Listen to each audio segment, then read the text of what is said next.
Here is question number 36. A linear mass density of rod of length 2 meter is changing with position as lambda equals 3x plus 2 kilogram per meter. Then mass of the rod with one end at origin will be what? Now, according to the question, the rod is kept something like one end at origin. Means the range of rod is from x equals 0 to x equals 2. Now, in order to calculate the mass of rod, let us take an elemental length dx having mass dm. Now, according to linear mass density, lambda is given by mass divided by length. So, dm by dx. We can write dm as lambda into dx. So mass of element dx will be dm. So what will be the mass of complete rod? It can be taken by the process of integration. The total mass equals integration of dm, that is integration of lambda dx, where the limit of x raised from x equals 0 to x equals 2. Let's solve the integration. M equals, putting the values 0 to 2, lambda is 3x plus 2 dx. After solving, we get m equals 3, x has integration x square upon 2 plus 2 into x, limit 0 to 2. Putting the values of limit, we get m equals 3 into 4 divided by 2 plus 4. Lower limit if you put, you get 0, so no need to put it. 2 2s are 4, 3 2s are 6 plus 4, that is 10 kilogram. The net mass of rod, or the total mass of rod, we have calculated, that is 10 kilogram. So that's why we proceed with option number 1. Now let us move to the next question, that is question number 37. Here is question number 37. Which of the following statement is correct? So if you read the sentence properly, you have to find the correct sentence. Now, let us go to the options. Center of mass of body can be considered at any general point. No. Center of mass is a very special point where the whole mass of body is supposed to be concentrated. So, this is wrong. Second point, the radius of gyration depends upon the mass of rigid body. The radius of gyration depends upon the moment of inertia of the rigid body about its center of mass, or you can say the mass distribution in the body. So again, option number 2 goes wrong. There must be some mass present at the location of center of mass. This is also true because we know that center of mass can lie anywhere beyond outside the system. So this is also wrong. Now let us proceed to the next option, fourth option. The center of mass and center of gravity may be at same point. Now here the maybe word has used. So there is no certainty here. It is not very certain. It is not very fixed about the option. May be present means maybe or may not be. And we know very well, for a symmetrical object placed near the surface of Earth, center of gravity as well as center of mass lies at the same point. So we can say that option number 4 is correct. That's why we'll go with option number 4. Now let us proceed to the next question, that is question number 38. Here is question number 38. A solid and hollow sphere are released from the top of sufficiently rough inclined plane. The solid sphere has mass, but its radius is half of the radius of hollow sphere. Once again, I'm telling you, the solid sphere has the same mass, but its radius is half of the hollow sphere. Both are performing pure rolling. Which of the following statement is correct regarding their kinetic energies after reaching at the bottom? Where K is expression used for kinetic energy. There are 4 options in which we can see that there is the comparison between kinetic energies of these two bodies. Now, first of all, let us consider an inclined plane having height h. Now, if an object of mass m is released from here, and this is the case of pure rolling, so there is no loss of mechanical energy, we can say that the total potential energy at this point A will now finally be converted into kinetic energy after reaching at B. And this potential energy is actually depends upon mass, gravity and height.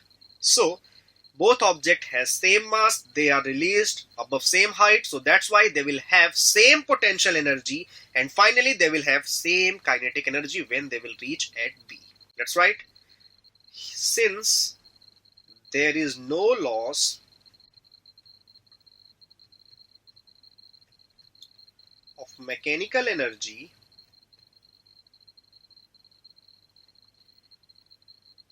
therefore mechanical energy will be conserved, or you can say constant. Means the total potential energy will be converted into kinetic energy. Therefore all potential energy converted into kinetic energy. And since they have the same potential energy, so therefore they have same kinetic energy. Or you can write kinetic energy for hollow sphere will be same as kinetic energy for solid.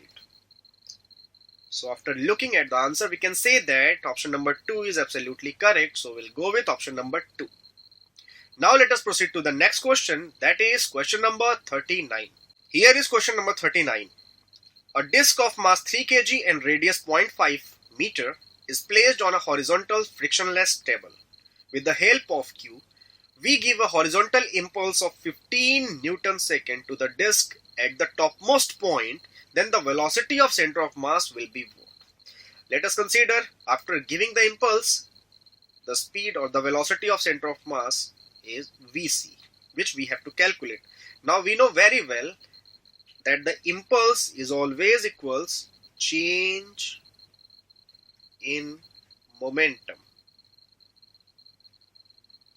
where I is impulse given.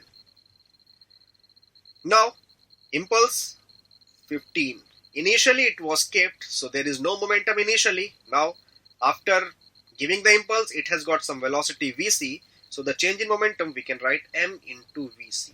Therefore Vc we can write 15 divided by mass, that is 3. So we will get 5 meter per second as the velocity of center of mass. So Vc equals 5 meter per second. After looking at the options, we can go with option number 1, which is absolutely correct. Now let us proceed to the next question, that is question number 40. Here is question number 40. A uniform rod of length L is hinged at A and suspended with vertical string as shown in figure. If the string is cut, then the acceleration of center of mass at this instant will be given by what? Let us consider at the moment when string will be cut, the acceleration of center of mass is A and angular acceleration is alpha. Here will be the center of mass where whole mass of the object will be supposed to concentrated. Suppose mass of rod is m, so the force acting is mg. A string you can take, it is already been cut. Now it is rotated and mg will give the torque, the rotational torque. So the net torque will be what? According to Newton's law of rotation, tau equals, we can write I into alpha. Rod is rotating about one end, so we have to be very precise. Ia into alpha. Tau will be force, that is mg multiplied by distance between the point about which you are calculating the torque, that is L by 2. So mg L by 2 equals moment of inertia of rod about one end is given by 1 by 3 mass into L square multiplied by alpha. L single L cancel out. We have got the value of angular acceleration alpha as 3g divided by 2 times L. But we have to calculate the acceleration. Now we know very well acceleration equals r into alpha. Therefore alpha equals to a by r. Here whole mass is concentrated at the center. So we have to take r equals L by 2. Alpha we can write A upon r, that is A upon L by 2 equals 3g divided by 2 times L. After solving, we get A equals 3g upon 4, and after putting the value of g as 10 given in the question, we can get the acceleration A as 7.5 meter per second square.